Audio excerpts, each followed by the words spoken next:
Good evening, everybody. Welcome into the special Monday live stream. This is the book launch event for my sixth book, Iconic Hotels and Motels of Cape Cod. It is the first time that I've ever done a virtual live stream book launch. Every other book that I've had an event with people and a building and a nice slideshow, etc. But right now we're going to make the best of what we can, doing a live stream book launch. So hopefully people will come in, trickle in, and I'll get on to what this book is all about, what went into it, and dive into a little bit of who I am as an author, etc. Because I do these live streams weekly for my podcast. This is not about the podcast, although I will mention it. Duh, I have to. So today was the actual launch day, May 24th, 2021. My sixth book, Iconic Hotels and Motels of Cape Cod, has been released. It's right there. Hi, Shlee. My sister Ashley is in the chat. This will be going up on IGTV, YouTube, Facebook, Twitter, anywhere that people watch stuff. So we're just getting started here. Like I said, this book was, I don't want to say the most difficult one to write, because that's not accurate. It's the most difficult to get from point A to point B, because when I started, when this book got green-lighted, the world was a lot different. And COVID happened about a month, 2 months. We got shut down a month or 2 months before this book, the manuscript was due. And I sent in my manuscript and stuff, and then the world shut down. So this book, I had about 7 months where I heard nothing from the publisher, nothing from my editor. And so I had this fear, like the superstition, like if I mention about it, then I've got to, if I mention it, it's going to be like, oh man, no, the book's canceled now because you said something. So it took until the end of October before they reached out and said, oh yeah, we're actually still doing the book, don't worry. A funny thing happened in between those times, though. This book, I got a nice camera, Christmas 2019, a real nice one. And so I took most of the photos in this book are from that camera. But the funny thing is, my hard drive crashed on my laptop in August, and I literally lost, I think, 99% of the photos from this book. So when I was going to pull up some photos for this presentation, most of the ones that I used in the book weren't there. I had to go either pull them from my Facebook and Instagram or pull them from other places, and just I'll have to credit where credit is due for them. So as I said, this is my sixth book. I brought some proof here. So this was my first book, 2013, In My Footsteps, Cape Cod Travel Guide. It was based off of my travel blog that I started in 2010. The In My Footsteps name I've kept for 11 years now. The idea basically being that I won't write about anything that I haven't physically had my feet at in my footsteps. Like, I've been there. And then when I started writing history stuff, I did in their footsteps because I wasn't there. 2013, it was followed in 2015 by Martha's Vineyard Travel Guide and Nantucket in 2016. These were all through Schiffer Publishing. They are great at these books. I've said it before, getting a book published, it can be a lot of work, but if you find the right eyes on it, you can get your stuff out there. And if not, if you've got an idea and you can't get a publisher, self-publish, because you never know who might see it. And that brings us to my fourth book, was Historic Restaurants of Cape Cod. And this is where my trilogy started. These next three books are all through Arcadia Publishing, historic restaurants, where you go to eat when you came down to the Cape. All these places in this book are closed now. the publisher gave me carte blanche with this book, as with all three. The only thing they said was it needs to be 35 to 40,000 words and anywhere from 5 to 40 places. So I did the math and I was like, oh, 40 places, 40,000 words, that's easy. The only problem was that no places in here were still open. So people get the book and they would say, oh, I want to go to the Mayflower restaurant. Nope, it's closed.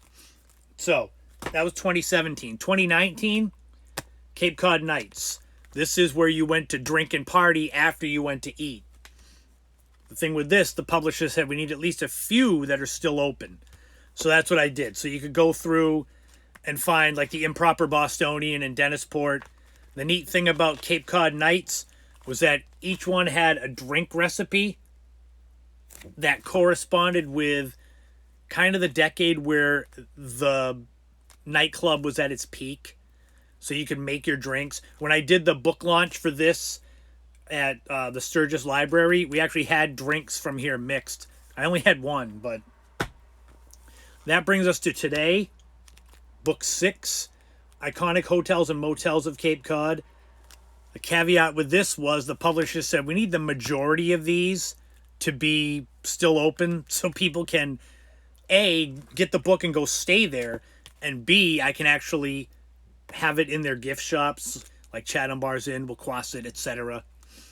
So what we're doing here is I'm going to go over a lot of the places in here. I've got some photos. I like this. I set it up earlier. I put my work in. So if any of you have seen on my podcast live streams, I can scroll through my photos and find them and put them up on the screen. But you won't see me scrolling. Like I see the photos. You just see me like this going like that. So I set them up so I don't have to scroll like that because it's really amateur hour. So these books, 6 books, it's a huge accomplishment. I'm really excited about that because of the fact that I have 6 nieces and nephews. And so the perfect way I thought to kind of cap off one 6-pack and another 6-pack was to dedicate this book to my nieces and nephews. Irony is none of them are in the chat, so fine. Kaylee, Emma, Liam, Landon, Lucas, and Sylvie. That's the 6. They don't really correspond with a book. I can't say, oh yeah, Kaylee's definitely a Cape Cod in my footsteps type of kid. But I just thought it was a nice thing to dedicate it to them. I am a 12th generation Cape Codder. This is how I usually start a lot of my presentations for books because I do the vast majority of them on Cape Cod. And I love where I grow up, but we're also very territorial. As in, if you weren't born and raised here, kind of get a side eye. And believe me, even if they don't know that you're not born and raised here, you've got to like announce yourself or else you'll kind of get questioned. So I'm a 12th generation Cape Codder. My family is the Doan family that helped found the town of Eastham. And so my 9th great grandfather is Deacon John Doan. He was born in England, but he came here when he was like middle-aged when he came here. And he helped settle the town of Eastham. So if you go to Eastham, the National Seashore, you go to Doan Rock, there you go. I actually had somebody message me through my website today, and I was like, oh, who's this? And she's actually related to me through the Doan family, way back to, so Deacon John Doan is my 9th great grandfather. His son is my 8th, Daniel Doan. That's our connection. So I gave her some helpful links of people to, like, groups to join and such. So Iconic Hotels and Motels of Cape Cod is the 3rd of my trilogy of Cape Cod history. I don't know how I ended up becoming one of the Cape Cod history buffs that people come to me with questions about it, but I guess, that's happened in the last 5 years. So the restaurants book was where you went to eat. Nightlife was where you went to drink and party. The hotels and motels book is where you went to sleep off the hangover you had. And literally, when I pitched this book, that was my marketing. And I'm going to keep marketing it until people buy them as a trilogy. This book has, most of the places are still open, but I obviously, when you're picking places out for a book, obviously it's going to be subjective. If I say, what's your most well-known Cape Cod hotel, motel, resort, inn, lodging facility? What is it?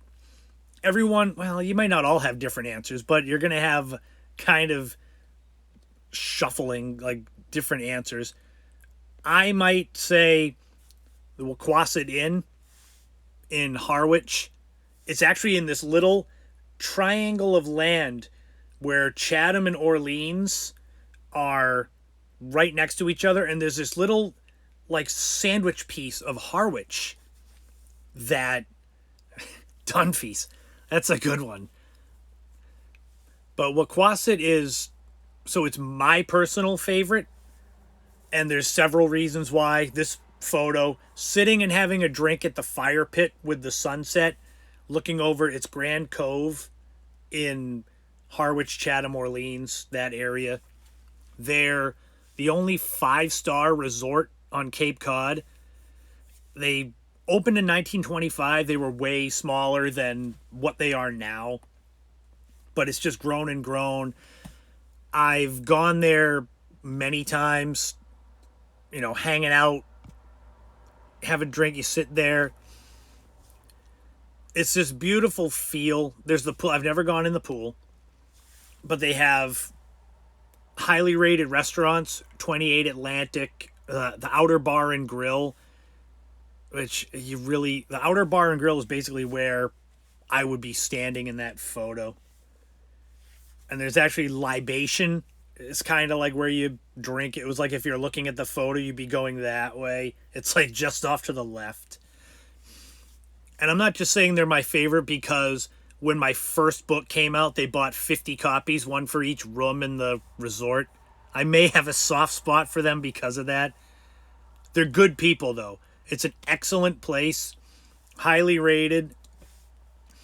So I think they're going to be running kind of normal this summer, but I would definitely recommend Wequassett. I haven't been there in a few years.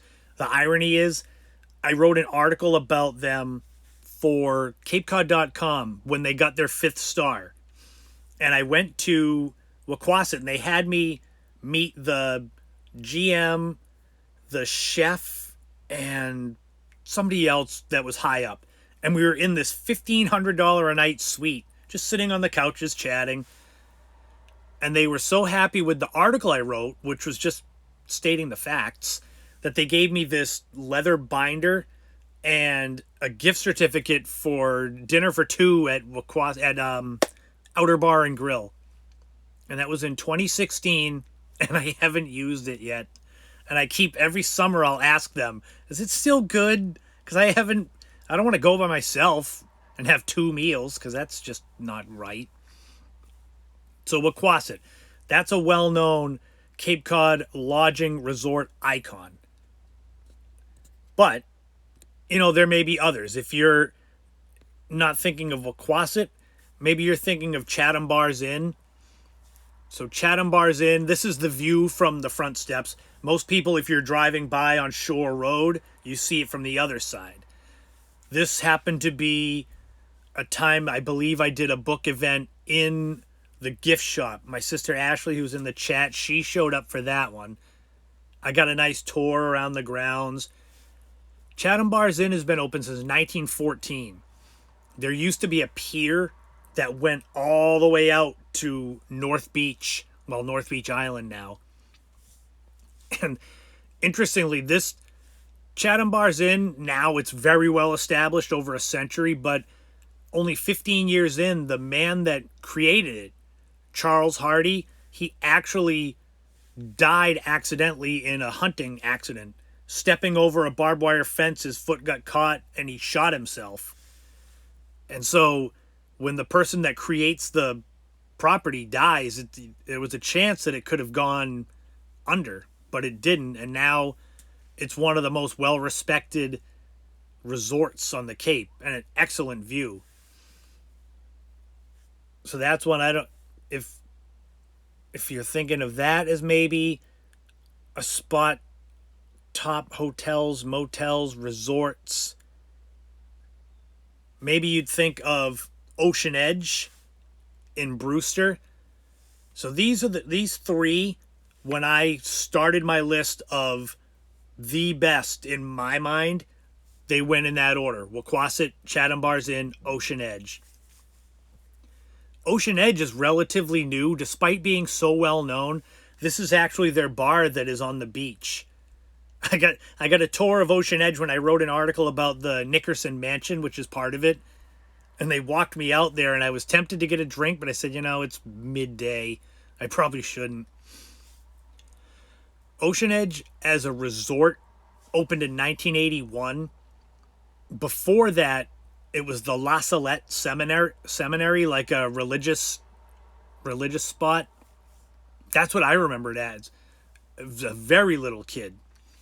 But then it became Ocean Edge. Before that, the Nickerson Mansion that is still standing there, it's actually the second mansion that's been built. There was one, it was called Fieldstone, and it burned down, and they rebuilt the Nickerson Mansion. The Nickerson family, they, obviously, if you're from Cape Cod, you've been to Cape Cod, you go to Brewster, Ocean Edge, and then all of Nickerson State Park, that was land that the family owned. You're talking 2,000 acres of just prime real estate. God only knows what it would be worth. But again, Ocean Edge is another in a short list of top spots to go on the Cape, and they're all still open. The front lawn of Ocean Edge, the Nickerson Mansion, with COVID, they opened it up. Before it was not private, but you weren't going to go and hang out on the front lawn at the Nickerson Mansion. But now they have it where it's like fun and games. You can go out there and play. I went by there last week, and it looked like it was open again for the summer like that. So those are three of the top spots, in my opinion. And, there are more than 30 spots in this book. You can get it on Amazon. So a funny thing, I get 5 author copies. They send me them ahead of time.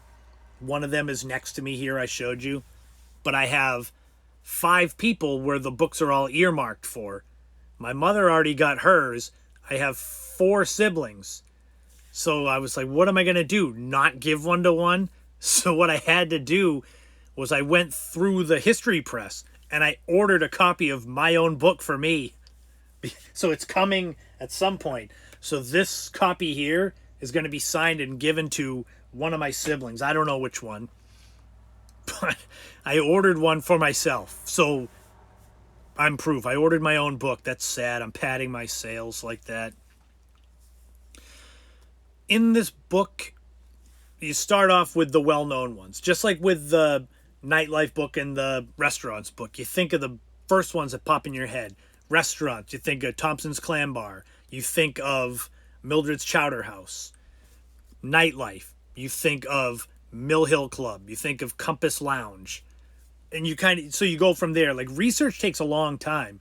The first few are easy. And then it's a matter of researching, like, oh, is this place worth it? Let me figure out its story. And so that's where we get to some of the icons that have been lost to history. So these ones, like here, Aberdeen Hall. This is a great story. Aberdeen Hall was opened right after the turn of the 20th century, and it was out on Great Island. Great Island in West Yarmouth, not the Great Island in Wellfleet. This was back when Great Island was actually public. If you try to go now, anyone who's not from Cape Cod, Great Island is probably the most off-limits place on Cape Cod. And that's coming from someone who's been out there. I was lucky where my mother's friend had a friend out there who was selling her house. And so through knowing someone, I got a guest pass. Even with a guest pass in my hand and my mother's friend in the car saying my friend blah blah blah is out there, the guy at the guard shack still said, "Oh, I don't know if I'm supposed to." And we're showing like, I've got a guest pass. What do you want? My mother's friend said, he's an author. He just wants a photo of the lighthouse that's at the end of the island. And he gave us 10 minutes. 10 minutes to get out and get back. And so if you were to go out there and you get past the first guard shack, you go a couple hundred yards, there's another guard shack that's manned in the summer. So that's strike 2. If you somehow got past that guard shack, there is a sliding chain link fence with a keypad that would be closed in the summertime. So there's strike 3. Now, if through all of that, you got through those, then there is a man who lives at the end of the island, way out in one of the houses out at the tip of Great Island, and his only lot in life is looking for cars that don't look like they belong. So that's 4 layers of security. But back then, Aberdeen Hall was a public hotel with a big lawn so the island is owned by the Chase family now, and it was bought by Malcolm Chase in 1914. In 1924, Aberdeen Hall burned to the ground. There's nothing left of it. And if there is any remnants, you can't go out and see it. Like, I'd love to go and see if there's any bits of foundation, but I told you, 4 layers of security, so forget it. So Aberdeen Hall is one lost to history because it burned down. That's a lot of these you'll find they burned down. Terrace Gables was in Falmouth Heights. Anyone that's familiar with the Falmouth Heights area, if you ran the Falmouth Road Race, this is kind of like you're coming down the hill, the final big hill, down towards the finish line, and you would pass the Terrace Gables on your left. Now, Terrace Gables wasn't there when the Falmouth Road Race was run. It was opened in 1892, and it was, again, one of the big mainstays as far as resort hotels go. At the turn of the 20th century, 1890s, and just after the 20th century, that was kind of when the resort hotel started. So you had Terrace Gables, you had a spot called Hotel Chatham, which was in Chatham. That one, I don't think I have a photo of. I think it's in the book, but Hotel Chatham, if you're familiar with Chatham, if you're familiar with the Eastward Ho golf course, Hotel Chatham was on that property. So if you're at the Eastward Ho, there's a road that weaves through the golf course, so there's fairways on either side. And on the left side, as you're taking this big curve, it's the 4th fairway, and it's kind of up on a hill. Kind of. And that's where the hotel stood, which is wild. But again, 1890s was when Cape Cod started to become the tourist destination. So if you're not a fan of summers on the Cape where it's packed and stuff, you can thank, great-great-grandparents that started coming down here in the late 1880s, 1890s, and liked it so much that it's now ingrained into people to come down and visit. Terrace Gables, it was sold in 1971, and with very minimal repair or renovations to it, it was turned into the Brothers 4. That may be more familiar to some people that are, I want to say younger, but you'd be older than me. The Brothers 4 opened in 1971. It was a bar, nightclub. It was seen as the largest entertainment complex on Cape Cod, and you could see Terrace Gables was pretty damn big. But it closed in the early 80s, I think Brothers 4 did, and now it's condos. You will find, if you read this book, that the majority of places that are not open anymore either burned down or were turned into condos. It got to be kind of a running joke where it was like flip a coin, it's one or the other. It either burned down or it's condos. So that's Terrace Gables, another lost to history.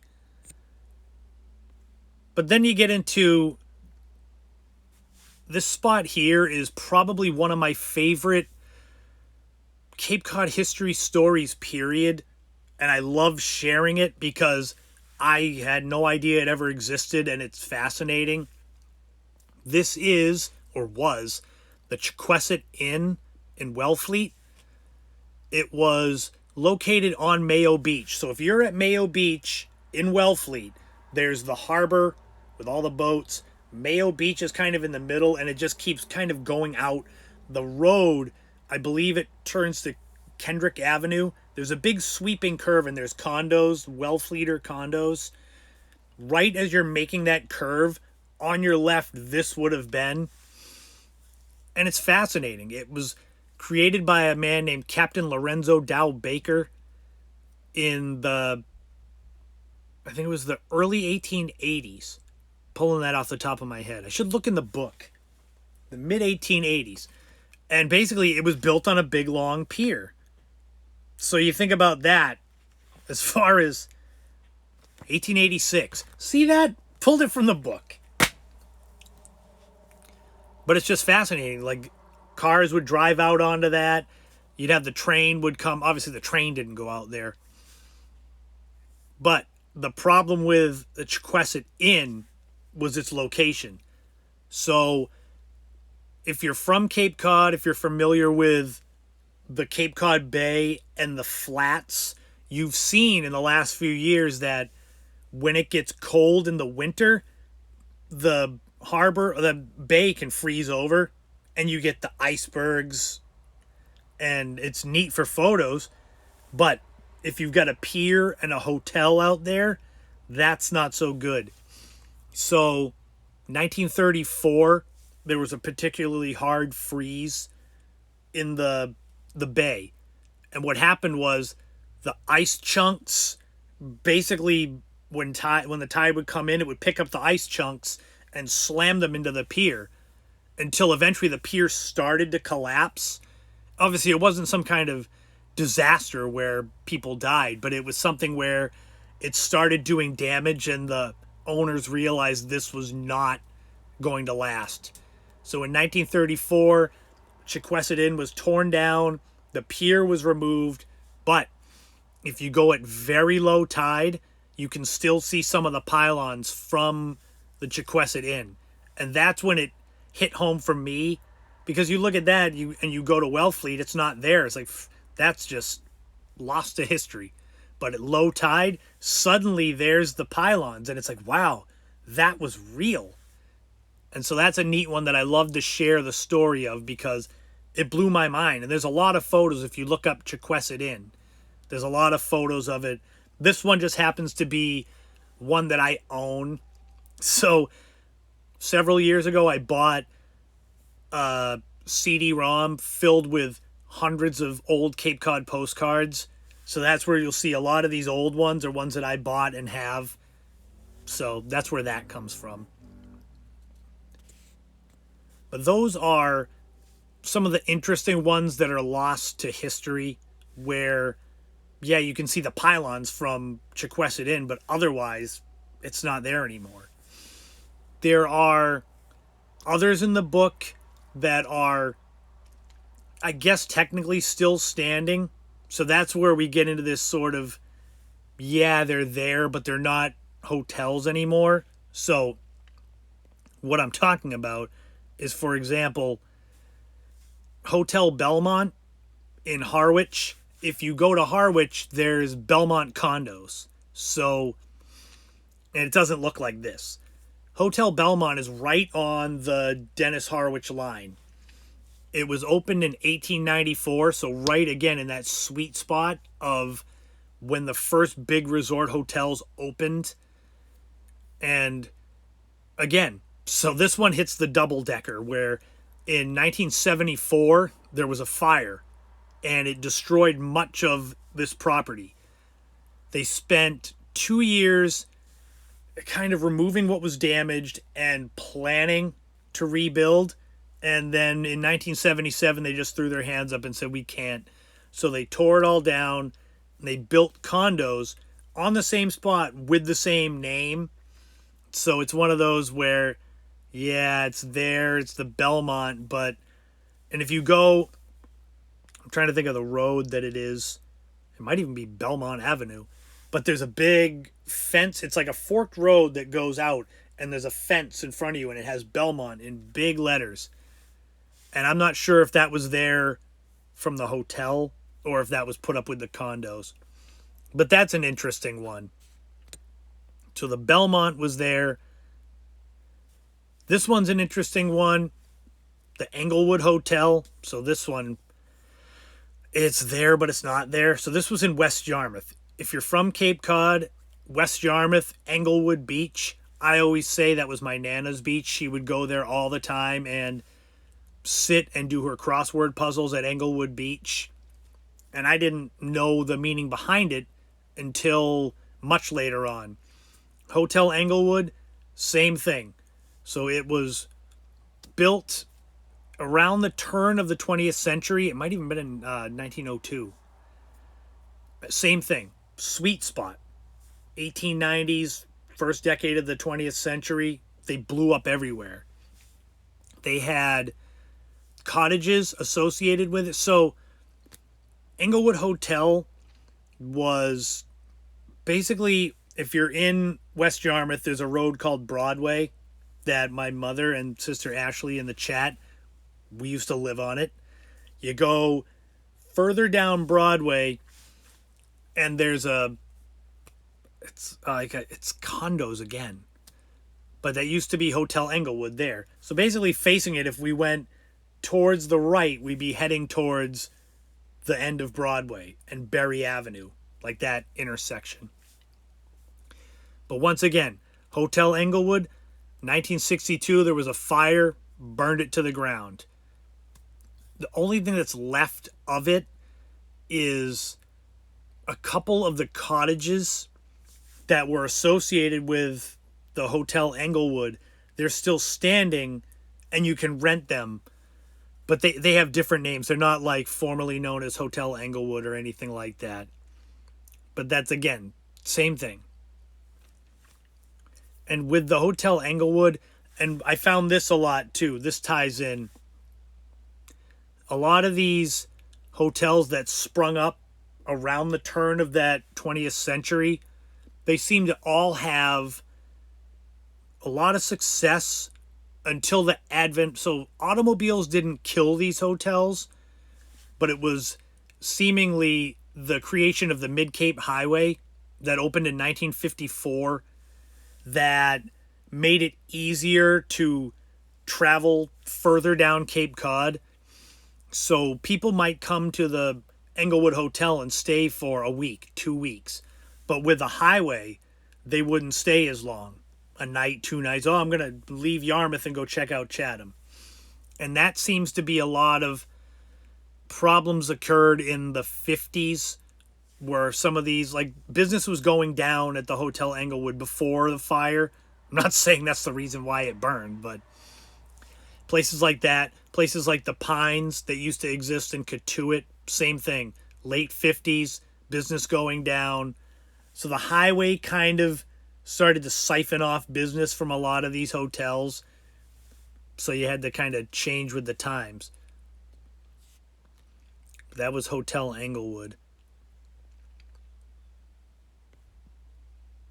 And we've got,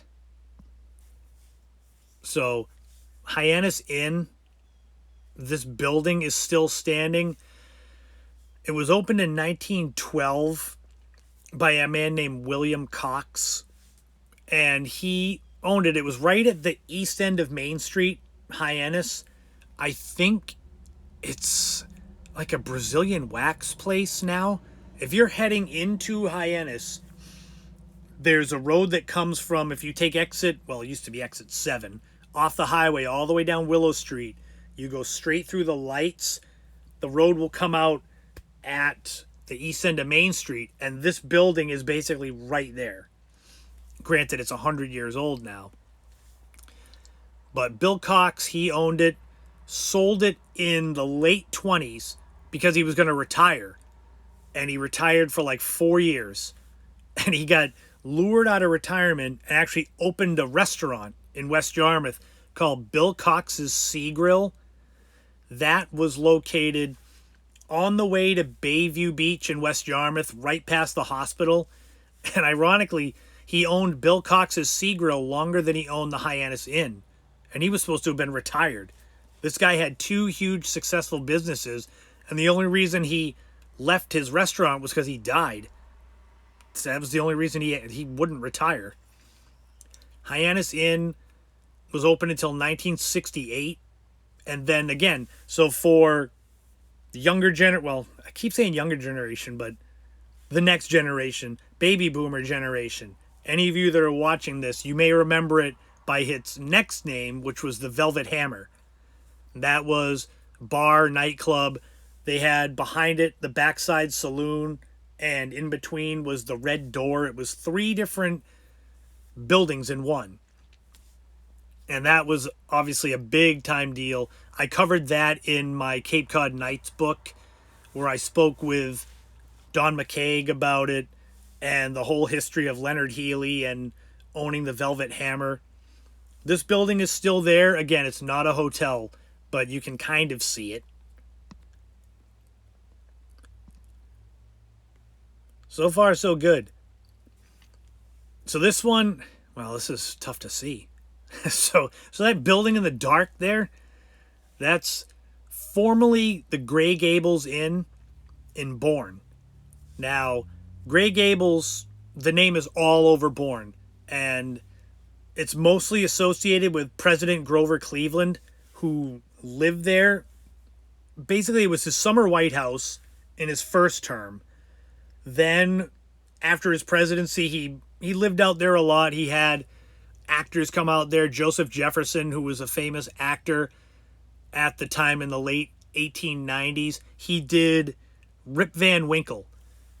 So if you go, I think you can find it's one of the very first motion pictures from like 1896, Rip Van Winkle. And that's this guy, Joseph Jefferson. He has, if you go to the Aptuxet Trading Post in Bourne, it's right on the canal. It's a little off the beaten path, but there's a windmill in the front when you're pulling in, a big white windmill that was on Joseph Jefferson's property. Next to it is the former railroad station, the Grey Gables station that President Cleveland would come in on it. They're both out there. His home was Grey Gables, and after he died, he left it to his daughter, but she also passed away. So it basically got handed down. It became a hotel and inn. And again, stop me if you heard this one. 1973, a fire burned it down. What happened was the property was sold and the new owners built an exact replica. So the building looks the same, but it's a private home. I have been told that they don't mind if you drive, obviously not all the way up to the house, but you can get to kind of where I think they have gates and you can drive up and you can take a photo. I've heard that, but don't quote me on it because I haven't tried it. This is one of those things that I don't want to send anyone up to see this building and then you get yelled at and say that I'm the one that told you to go. But yeah, Grey Gables still standing, but not as a hotel anymore.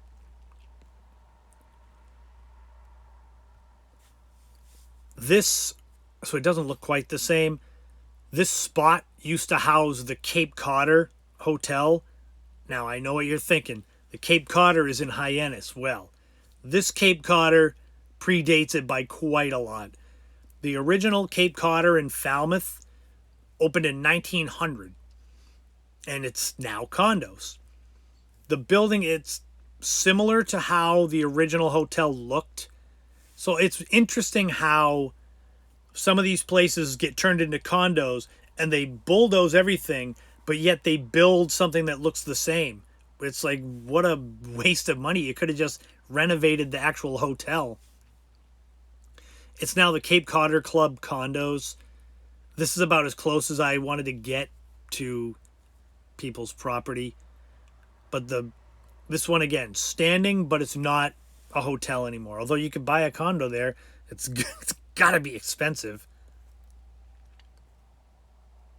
And then there are some that are still standing and still in use, like these historic ones, like the Orleans Inn. This literally overlooks the Stop and Shop in Orleans. So if you were driving, going to the left, you would be a couple hundred yards from the Orleans Rotary. And this one stands.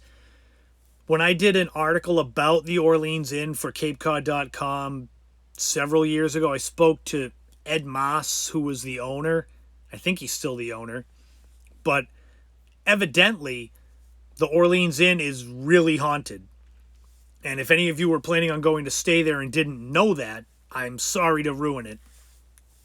The stories that I've heard are two of them. Well, the two best ones that I can remember off the top of my head. One is the story of the naked woman in the top floor there. So you're looking at 1, 2, 3 floors. Then above it, there's that little smaller building there. And somebody was either driving by or walking by and saw this nude woman in the window and either went inside or called inside and said, "Who's staying in that room on that floor?" And the owner at the time said, "Nobody."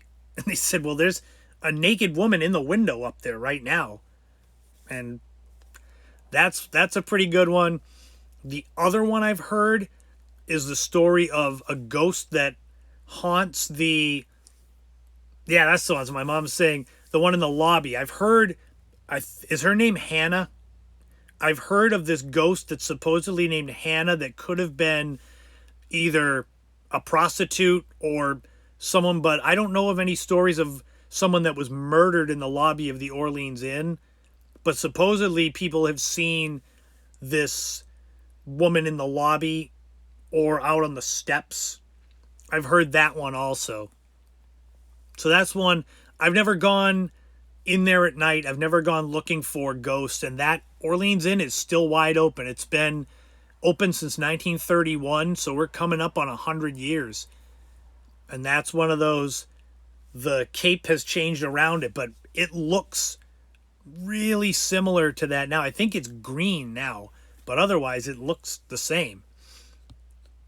And for this book, I tried my best to have it be like as sweeping as I could of the entire Cape, where I didn't want to have it just be kind of... I wanted to have every town represented. I wanted to have everything from the beginnings. The first... So it's not really a hotel, but it was more...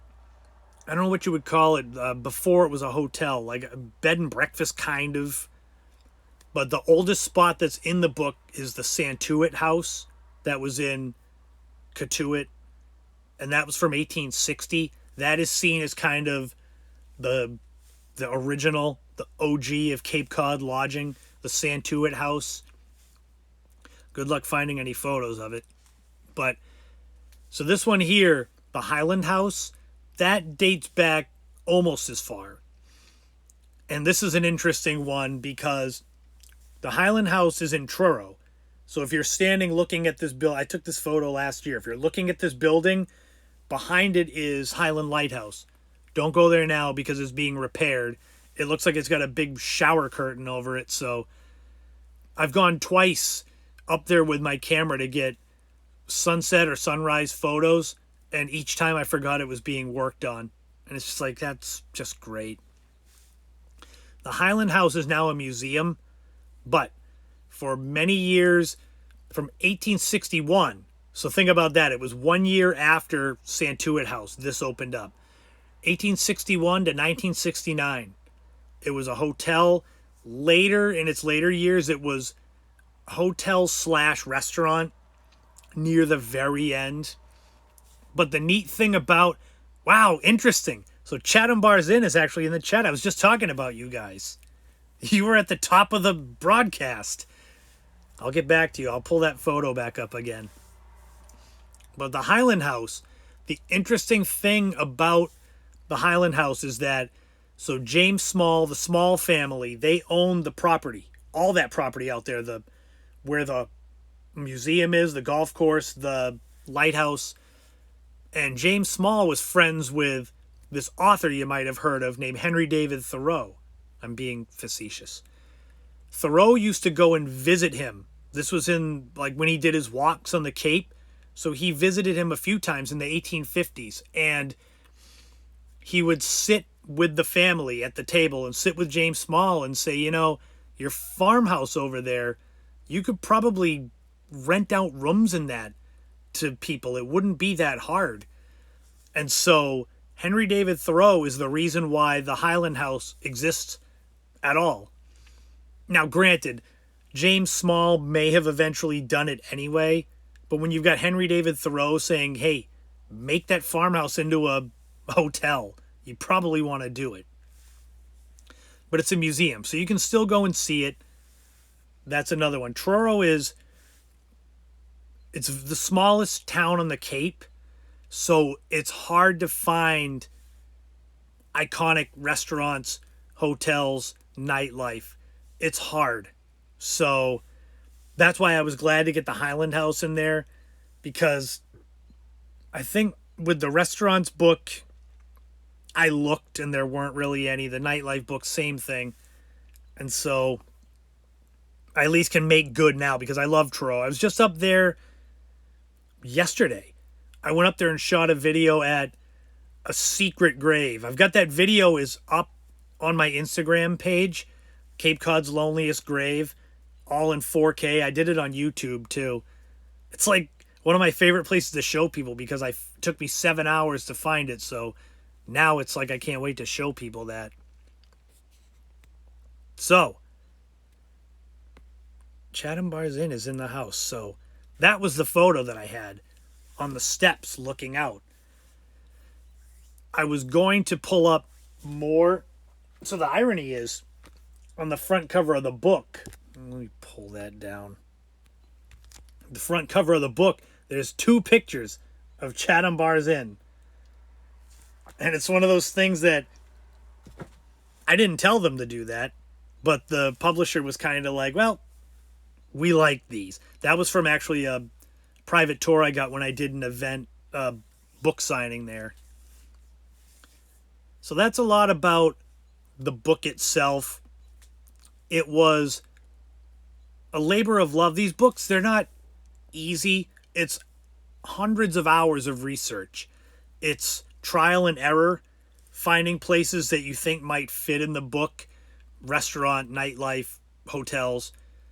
And I've had them where I either can't find the info I need and have to abandon it, or I get contradictory info from different sources, and then it's like, oh man, that gives me a 50% chance of being wrong, and I don't want that. So I always make sure in all these books to put that the info in here is to the best of the author's abilities, because that's always my out. I'm not going to say 100%. I'm going to say 99.9%. I did the very best I could, but you can be the judge yourself as to what you think of it. So today was launch day, and Amazon has it. I ordered myself a copy off of History Press's website because, like I said at the top, I had 5 author copies I got. I've got 5 people that have them earmarked. The only one that's gotten one so far is my mother, but I've got 3 sisters and a brother that are all going to get them. It's an easy gift. All I had to do was write a book, and then they get a gift out of it. Oh, you're so welcome, Chatham Bars Inn. Like I said, like I said at the top of this, it's easy when I think of iconic hotels and motels, they just pop off the top of my head. The first 3 that popped in my head was Chatham Bars Inn, Wequassett, Ocean Edge. I said, that's what I think of with iconic. The rest of them, then it was a matter of research. The first few were easy. I had all the photos. I had been in there. I got a private tour of the property. I mean, the dining room up in there, I had to get special clearance to go in there. And hopefully, as the summer goes along, maybe I'll have actual in-person events. I've got several events scheduled through the summer, but they're all Zoom events. So this is kind of a trial for that. The Zoom ones, I'm going to have an actual PowerPoint presentation. This is more, I gathered all the photos in one album on my phone so I can just click on it and just go through and like, yeah, there's another one, to make it easy. But I prefer being in front of people because, you know, you get that reaction if people like laughing or being actually like interested in what I'm talking about.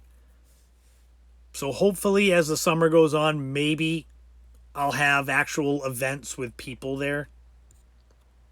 But otherwise, you know, I'll keep doing my live streams. See, I'm going through and I'm seeing any photos that I pulled up that I haven't gone through yet. East Bay Lodge, they were open for over 100 years. And it's flip a coin. It got turned into condos. So East Bay and Osterville. It's right by Dowse's Beach, if that rings a bell. And I believe if you go there, they tore everything down, but I think I had someone tell me that there's a building that used to be a laundry room as part of the actual hotel, and that is still there. So it's weird. It's like knocking down a building but keeping the chimney and then building a new building around it. But you can say, well, the chimney's from the original. It's sort of like that. But yeah, condos or burning down. That seems to be all these places that are closed now. That's what happens to them. It's a sad, sad thing. But I hope that you've enjoyed kind of my book launch event. I tried to make it as close to what I would normally do in front of people, where I talk about who I am, just in case someone is seeing this and has no idea who the hell this guy is. I can kind of explain it, you know, the books I've done, the podcast, and kind of go from there. And then just dive deep into some of the places in the book. Obviously, I didn't even go through half of them because I'm not going to just read them off all to you, like just give you the list, and then like then it ends up where people start saying, what about this? What about that? You'd be surprised how many events I've done where I do Q&A at the end, and every question is, hey, what about this place? Is that in there? Or this one or that one? And I have to either say, no, it's not. And I always have to say, it's not because I don't like them. It's just the list is always subjective. So, you know, you're going to pick up a copy of this book. There's, I think, 34 hotels and motels in it and resorts. And you'll go through, and I guarantee you, nobody that's watching this will have the same list as me. Nobody. Now, whether it's like 33 out of the 34 you agree with or one of them, but I guarantee you, nobody will have the same list. And I just happen to be the one that got asked to make the book. I actually had an old friend in Harwich. There's the Platinum Pebble Boutique. It's a bed and breakfast. So they've now got new owners, but I've known the previous two owners. And the owners before, Stephanie and Mike Hogan, they owned it for several years. Super nice people, but they sold it recently. The people before that, I knew because I wrote an article about them. Husband and wife, they moved to the Vineyard, and they opened up a bed and breakfast called the Knobknocket Inn. And Simon, the husband, just emailed me to congratulate me on the book. And I said, hey, well, he said to come over and visit him. I'm like, oh, I'll come stay on the Vineyard with you. But I asked him if I could include him in the upcoming podcast, like to promote him. So I'm waiting to hear back. Doesn't cost him anything. I just do it for free, promoting businesses. But we are coming up on the end here. Thank you so much for joining me. Like I said, this is going to go up on IGTV, YouTube, Twitter, probably my Facebook, but I don't get any real interaction on Facebook. You'd be surprised. I get the most interaction on Twitter and Instagram. And that's the funny thing, is I know the least amount of people on those. Like, everyone on my Facebook page I know, but I'll post something like, it's my book release day, and it's like crickets. I'm like, fine, thanks. But I digress. Thank you so much for tuning in. I hope you'll check the book out and let me know what you think. You can message me through Instagram. If you follow me anywhere else, you can message me through there. If you want to have me sign it, you can send it to me. I've had people tell me what to write in books before. I had a guy from Connecticut tell me to write a story about how I've known him for 20 years. And I wrote this whole long thing out, and he just laughed at me. It was pretty funny. But I will be back Friday for a podcast live stream based around episode 22 coming up, which is about Mental Health Awareness Month. So if you're interested in that, those are Fridays at 8 p.m. This is a special Monday night one that I just did because it was book launch day. So thanks for tuning in. Check the book out. It's available Amazon, History Press, all local bookstores. If you go to Barnes & Noble, I bet it's there now. Hopefully. Unless they're slow in getting it. And Target might have it too. I had my last book in Target, so. But thanks again for tuning in to the book launch live stream for iconic hotels and motels of Cape Cod. I'm Christopher Setterlund. I will see you Friday for a podcast live stream. Until then, have a great Monday night and enjoy the rest of the week. Talk to you later.